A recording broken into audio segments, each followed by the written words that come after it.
एक बार एक गांव में एक साधु रहता था जो भगवान पर बहुत विश्वास रखता था।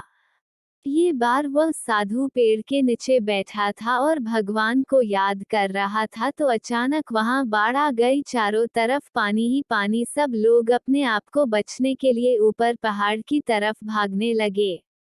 उनमें से एक आदमी देखा कि इस हालत में भी साधु जी भगवान की तपस्या कर रहे हैं। वह सोचा कि ये अपने आप को बचने के लिए कहीं जा क्यों नहीं रहे हैं, तो उसे साधु से बोला, अरे आप कहीं जा क्यों नहीं रहे हो, आप भी मेरे साथ ऊपर पहाड़ की तरफ चलो, नहीं तो डूब जाओगे। साधु बोले, अरे हमें क्या होगा, मैं भगवान की इतनी तपस्या करता हूँ, मुझे कुछ नहीं हो सकता, मुझे भगवान अपने आप बचाएगा। धीरे धीरे पानी साधु के कमर तक आ गया। अब लोग वहां से नाव लेकर निकलने लगे तो उनमें से एक ने साधु से कहा, अरे पानी आपके कमर तक आ गया है, आप हमारे साथ चलो। तो साधु ने कहा कि नहीं नहीं, भगवान मुझे अपने आप बचाएगा, और वह नाव वाला भी वहां से निकल गया। कुछ देर बाद पानी इतना बढ़ गया कि साधु के सर तक पहुंच गया और अब लोगों को बचने के लिए हेलीकॉप्टर निकलने लगे। एक हेलीकॉप्टर साधु के पास आया, जो कि आखिरी हेलीकॉप्टर था। साधु के पास नीचे रस्सी फेंकी और बोला, इसे पकड़ो और ऊपर आ जाओ, नहीं आप डूब जाओगे। यह आखिरी हेलीकॉप्टर है और आपके पास में दूसरा कोई रास्ता नहीं है बचने के लिए। साधु ने कहा, ये रस्सी वापस ऊपर खींच लो और आप चले जाओ, मुझे भगवान के ऊपर पूरा भरोसा है, वह मुझे बचा लेगा।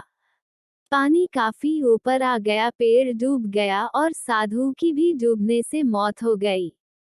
मरने के बाद साधु भगवान के पास गया और बोला, हे भगवान, मैंने पूरी जिंदगी आपकी तपस्या की, मेरा सारा जीवन आपकी आराधना करने में लगा दिया, फिर भी इतने भरोसे के साथ इंतजार किया कि तुम मुझे बचने आओगे, लेकिन वहां मेरी डूबकर मौत हो गई और तुम नहीं आए, ऐसा क्यों?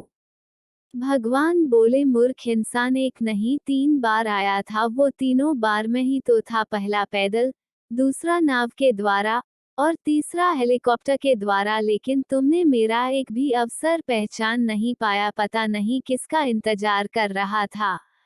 इस तरह से जिंदगी में हमें ऊपर वाला बहुत से मौके देता रहता है, लेकिन हम सब उस मौके को ठुकरा कर पता नहीं किस चीज का इंतजार कर रहे होते हैं कि वो होगा तभी मैं करूंगा, और इस बात पर अड़े रहने से एक वक्त के बाद वो मौका हाथ से निकल जाता है और हम कुछ नहीं कर पाते हैं।